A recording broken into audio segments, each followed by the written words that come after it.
명리학을 조금이라도 들여다보신 청취자님이라면 아마 아실 거예요. 하늘의 기운인 천간을 읽어내는 건 상대적으로는 좀 명쾌하잖아요. 네, 맞습니다. 천간은 우리의 이상이나 목표니까요. 그렇죠. 비유하자면 컴퓨터의 운영체제, 그러니까 OS 같이 명확한 코드라고 할 수 있죠. 하지만 오늘 우리가 이 깊은 탐구 시간에서 해독할 대사는 완전히 다른 차원의 매트릭스입니다. 바로 땅의 기운이죠. 맞아요. 우리가 실제로 부딪히고 막 깨지면서 살아가는 이 3D 현실의 하드웨어, 12지지입니다. 오늘 청취자님과 함께 흔히 우리가 무슨 띠다 할 때 말하는 그 단순한 동물 상징을 완전히 넘어서 보려고 합니다. 아주 기대되는 미션이네요. 자, 이걸 한번 파헤쳐보죠. 12개의 지지가 우리의 시간, 계절, 방위, 그리고 인간관계를 도대체 어떻게 입체적으로 설계하고 있는 걸까요? 여기서 정말 흥미로운 점은요. 지지가 그것토록 해석하기 까다롭고 변칙적인 이유가 따로 있다는 겁니다. 아, 겉보기엔 그냥 12개의 기호 같은데 말이죠. 네, 평면적인 12개의 기호처럼 보이지만 사실 그 내부는 하늘의 기운들을 겹겹이 품고 있는 다중구조거든요. 이걸 지장간이라고 부릅니다. 지장간, 땅속에 감춰진 하늘의 기운이네요. 맞습니다. 겉으로 드러난 하드웨어 속에 설계자가 숨겨놓은 백도어 코드라고 할 수 있어요. 그렇기 때문에 지지를 단순히 계절의 변화나 성격적 특징으로만 읽어내면 절반의 진실밖에 보지 못하는 거죠. 아, 그러니까 각 지지가 어떤 천간의 기운을 암장하고 있는지, 즉 품고 있는지를 파악해야만 청취자님의 무의식적 동기나 예기치 않은 삶의 패턴을 3D처럼 입체적으로 이해할 수 있다는 거군요. 겉으로 보이는 모습이 전부가 아니라는 게 참 명리의 가장 매력적인 지점 같아요. 그럼 이 복잡한 매트릭스의 첫 번째 챕터부터 곧장 들어가 볼까요? 만물이 폭발적으로 팽창하는 봄의 구간입니다. 인묘진의 시간이네요. 네, 맞아요. 흔히 인목, 그러니까 호랑이를 맹렬함으로 묘사하잖아요. 근데 명리적 관점에서 본 인목은 단순히 맹수가 아니라 꽁꽁 언 겨울의 동토를 가장 먼저 뚫고 나오는 거친 원목의 폭발력입니다. 어둠을 찢고 나오는 새벽 숲의 개척자 같은 거죠. 인목이 그렇게 거칠고 파괴적인 힘으로 앞장서서 길을 냈다면요. 그 다음 등장하는 묘목, 즉 토끼는 질적으로 완전히 다른 나무의 성질을 보여줍니다. 어떻게 다른가요? 묘목은 순수한 생명력 그 자체예요. 잎이 무성한 화초나 넝쿨에 비유되죠. 여기서 주목할 점은 묘목이 사대도화 중에서도 가장 순수하고 강력한 도화의 성질을 지녔다는 겁니다. 아, 도화살 할 때 그 도화요? 네, 보통 이성적인 매력으로만 많이들 생각하시잖아요. 그렇죠. 하지만 묘목의 도화는 본질적으로 성장과 확장을 향한 순수한 이끌림입니다. 순수한 이끌림이요? 네, 사람의 시선을 끌어당기는 섬세한 예술성이나 주변과 타협하기보다는 자신의 색깔을 아주 선명하게 뿜어내는 자기 표현의 결정체인 거죠. 야, 같은 봄의 나무라도 완전 다르네요. 인목이 막 황무지에 기둥을 쾅 세우는 건축가라면 묘목은 그 공간에 사람들을 매혹시키는 인테리어를 완성하는 디자이너 같다는 생각이 듭니다. 아주 적절한 비유네요. 그리고 이 봄의 역동성을 갈무리하는 존재가 바로 진토, 용입니다. 네, 진토. 겉보기엔 그저 봄비가 내린 비옥하고 습한 대지 같잖아요. 하지만 그 지장간을 들여다보면 거대한 수고, 즉 물의 창고 역할을 하고 있습니다. 물의 창고요. 아, 그러니까 과거의 시간인 겨울의 찬 기운을 완벽하게 가두어 두어야만 다가올 여름의 불꽃이 꺼지지 않기 때문이군요. 맞습니다. 사람이 심리에 빗대어 보면 진토를 강하게 쓰는 분들은 겉으로는 되게 부드럽고 수용적인 흙처럼 보입니다. 네네. 하지만 내면에는 언제 터질지 모르는 거대한 감정의 호수나 예측 불가능한 잠재력을 숨기고 있는 셈이죠. 변화무쌍한 용이라는 상징이 붙은 이유가 바로 그 수고의 특성 때문일 겁니다. 과거를 품고 미래를 준비하는 복잡성이죠. 와, 청취자님, 이 디테일이 참 생동감 있지 않나요? 자, 진토가 봄을 닫았습니다. 그럼 이제 폭발적인 열기의 시간, 여름으로 넘어갑니다. 뱀, 말, 양으로 이어지는 사오미 구간이죠. 여기서 정말 흥미로워지는 부분이 등장합니다. 여름의 시작인 사화, 뱀의 기운을 말씀하시는 거군요. 맞아요. 사화는 명백히 엄청나게 뜨거운 불꽃이잖아요. 겉보기엔 그렇죠. 하지만 명리학에서 가장 극적인 반전을 품고 있는 글자 중 하나입니다. 사화의 지장간에는 경금이라는 차갑고 날카로운 재련되지 않은 쇳덩이를 품고 있거든요. 그 부분이 진짜 기가 막힌 구조 같아요. 겉으로는 막 주변 온도를 높이면서 화려하게 확산하는 불의 고습을 하고 있는데 그 중심에는 금속 특유의 냉철한 이성과 계산, 날카로운 결단력이 자리 잡고 있다는 거잖아요. 정확합니다. 마치 허물을 벗으며 유연하게 움직이는 뱀처럼요. 겉으로는 무구와도 잘 어울리고 사교적이지만 속으로는 언제든 상황을 끊어낼 수 있는 차가운 칼을 쥐고 있는 고도의 전략가 같은 심리 패턴을 보여주죠. 와, 무섭기도 하고 매력적이네요. 사화가 전략가라면 여름의 한가운데를 차지하는 오화, 즉 말의 기운은 통제가 불가능한 야생마입니다. 오화는 태양의 가장 높이 뜬 정오의 장렬하는 열기거든요. 한여름 정오의 태양. 네. 이 구간에서는 지장간조차 오직 불과 흙의 극단적인 열기로만 채워져 있습니다. 직관, 열정, 구속을 거부하는 자유로움이 극에 달하죠. 하지만 막 이런 팽창이 영원히 지속될 수는 없잖아요. 다 타버릴 텐데. 그렇죠. 우주의 시스템이 타버리기 전에 브레이크를 걸어주는 존재가 필요한데 그게 바로 미토 양입니다. 아, 양이 브레이크 역할을 하는군요. 미토는 되게 건조한 모래나 뚜렷빛의 황토처럼 보이잖아요. 네, 하지만 진토가 물을 가두었듯 미토는 화고, 즉 불의 창고로서 오화에 미쳐 날뛰는 열기를 자신의 몸속에 가두어 버립니다. 야, 겉보기엔 그냥 매하고 무리지어 다니는 되게 희생적이고 수능적인 양처럼 보이는데 그 가슴속 깊은 곳에는 한여름의 용광로를 숨기고 있는 거네요. 맞습니다. 청취자님 주변에도 아마 이런 분들 계실 거예요.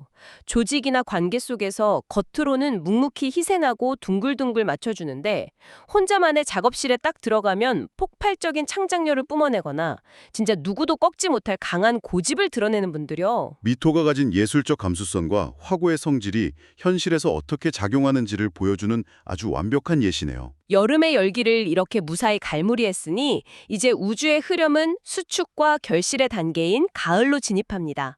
원숭이, 닭, 개, 즉 신, 유, 술의 시간입니다. 가을의 서막을 여는 신금은 아직 다듬어지지 않은 거친 쇳덩어리이자 원석입니다. 봄의 인목이 맹렬하게 튀어나가는 시작점이라면 가을의 신금은 불필요한 것들을 서늘하게 쳐내며 결판을 내는 권력과 임기응변의 시작점이죠. 신금이 그런 파괴적인 강인함이라면 가을의 절정인 유금, 닭의 기운은 완전히 다른 차원의 예리함을 보여주지 않나요? 네, 유금이야말로 가을의 완벽주의를 상징하는 정점이죠. 아주 강력한 두 번째 도화의 기운입니다. 목이 뿜어내는 도화가 사람을 무장해제시키는 부드러운 유혹이었다면 유금의 도화는 한치의 오차도 허용하지 않는 정교하게 세공된 다이아몬드 같네요. 혹은 정교한 외과 수술실의 메스 같기도 하죠. 유금을 쓰는 사람들은 관계나 일 처리에 있어서 군더더기를 극도로 혐오합니다. 자신만의 아주 엄격한 미학적 기준이 있거든요. 날카로운 비판력이군요.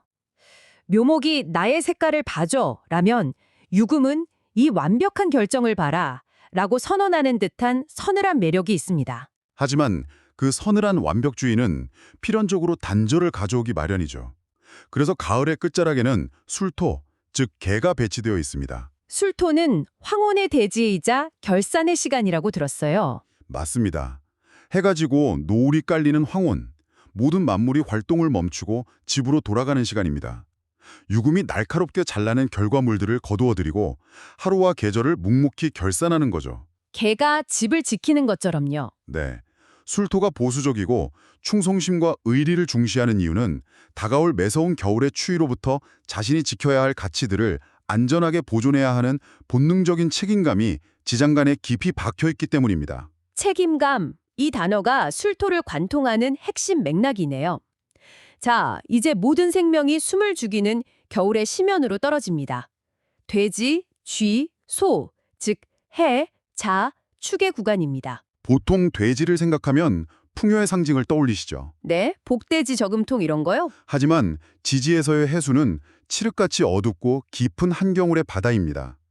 겉으로는 생명력이 모두 소멸한 듯 차갑고 정체되어 보이지만 그 거대한 물속에는 다가올 봄에 씨앗인 나무의 기운을 잉태하고 기르는 무한한 포용력과 보이지 않는 지혜가 일렁이고 있습니다. 해수가 그렇게 깊은 겨울바다의 철학이라면 이어지는 자수, 쥐의 기운은 어떤가요? 자수는 시간과 공간의 극적인 전환점입니다. 야행성 기질과 지혜를 상징하죠. 자수는 가장 음기가 극에 달한 자정의 시간이지만 아이러니하게도 그 완벽한 어둠 속에서 양기가 처음으로 태동하는 지점입니다. 아, 극음에서 극양으로 넘어가는 찰나의 순간이군요. 네, 마치 눈에 보이지 않는 지하수나 배아처럼 시작 이전의 시작을 의미합니다. 그래서 자수를 흔히 생존을 위한 본능적인 기민함, 은밀하게 정보를 수집하고 다음을 대비하는 탁월한 통찰력으로 해석하는 것입니다. 어둠 속에서 가장 민감하게 촉각을 곤두세우고 있는 상태군요. 그리고 마침내 이 길고 긴 12지지의 순환을 닫는 마지막 잠금 장치, 축토, 소가 등장합니다. 축토는 영하의 기온에 꽁꽁 얼어붙은 툰드라의 얼음땅입니다.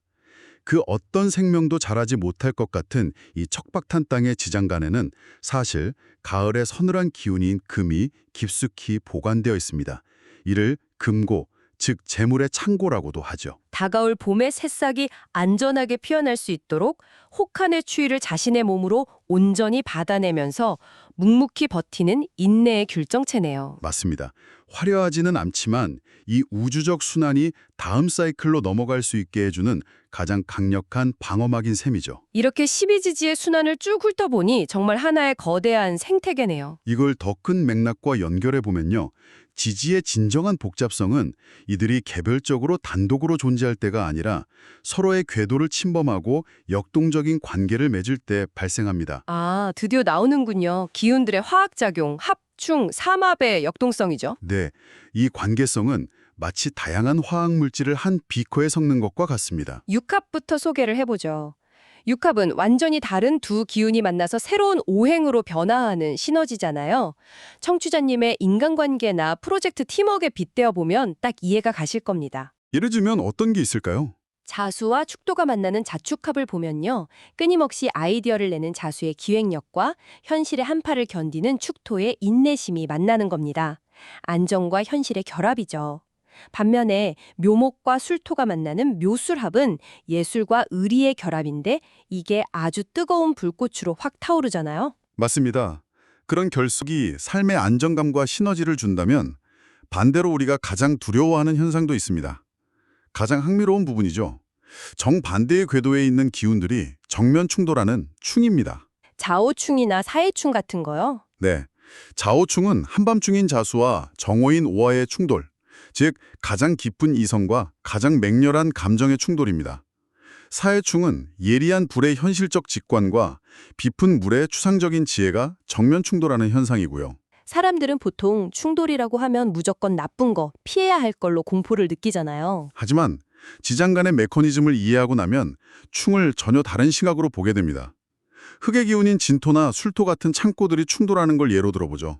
두꺼운 금고 두 개가 전속력으로 부딪히는 겁니다. 아, 쾅 하고 부딪히면 겉보기엔 파괴적이지만 그 충격 덕분에 단단하게 잠겨있던 창고의 문이 부서지면서 숨겨져 있던 지장간의 기운들, 그러니까 우리의 잠재력이나 억눌린 무의식이 비로소 세상 밖으로 터져나오는 거군요. 바로 그겁니다.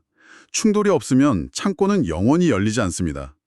충은 고여서 썩어가는 시스템을 강제로 전환시키고 극적인 변화를 만들어내는 에너지인 거죠. 극적인 변화를 위한 타격이네요. 그럼 세 기운의 완복한 조화인 삼합은 어떤가요? 삼합은 시간과 공간이 동떨어진 세 개의 지지가 만나 하나의 거대한 목적성, 즉 수국, 목국, 화국, 금국을 형성하는 원리입니다. 시작, 절정, 보관이라는 완벽한 기승전결의 시스템을 짜는 거죠. 지혜, 창의력, 리더십, 전문성이 극대화되는 거대한 네트워크군요. 자, 그럼 이게 도대체 무슨 의미일까요? 청취자님, 이 12가지 지지의 복잡한 춤이 단순한 운세가 아니라는 걸 이제 아셨을 겁니다. 네, 이것은 우리의 삶의 패턴, 환경, 그리고 무의식을 읽어내는 아주 정밀한 언어입니다. 진짜 그런 것 같아요. 청취자님도 자신의 삶 속에서 어떤 에너지가 크게 작용하고 있는지 자연물의 이미지로 한번 느껴보시길 권유합니다. 나는 뙤약볕 아래 마른 황토인가? 아니면 깊은 겨울 바다인가? 이렇게 몸으로 연결해 보는 거죠. 내가 어떤 환경적 조건에 놓여 있는지 명확히 인식하는 순간 우리는 우리 삶을 능동적으로 살게 할 수 있으니까요. 그래서 오늘 탐구를 마무리하며 이건 중요한 질문을 던지게 하죠. 새로운 시각을 하나 제시해 드리고 싶습니다. 어떤 질문인가요? 우리는 보통 삶에서 마주치는 갈등이나 예기치 않은 변화를 두려워하고 피하려고만 합니다. 하지만 오늘 우리가 살펴본 12지지의 충처럼 청취자님의 삶을 근본적으로 한 단계 도약시키기 위해 우주가 당신에게 일부러 설계해둔 가장 완벽한 충돌은 과연 무엇일까요? 와, 그 부딪힘이 사실은 당신의 진정한 잠재력, 즉 지장간을 터트리는 유일한 열쇠라면 어떨까요? 나를 부숴버릴 것 같았던 그 충돌이 사실은 나를 다음 차원으로 도약시킬 열쇠였다는 이 관점. 정말 소름이 돋네요. 청취자님의 무의식을 꽤나 강렬하게 두드릴 것 같습니다. 네, 그 완벽한 충돌을 결코 두려워하지 않으셨으면 좋겠습니다. 좋습니다. 당신의 껍질을 깨는 그 부딪힘을 환영하시길 바라며 오늘의 깊은 탐구 시간은 여기서 마무리하겠습니다. 저희는 다음 시간 당신의 지적 호기심을 자극할 또 다른 밀도 높은 주제를 들고 다시 찾아오겠습니다. 함께해 주셔서 감사합니다.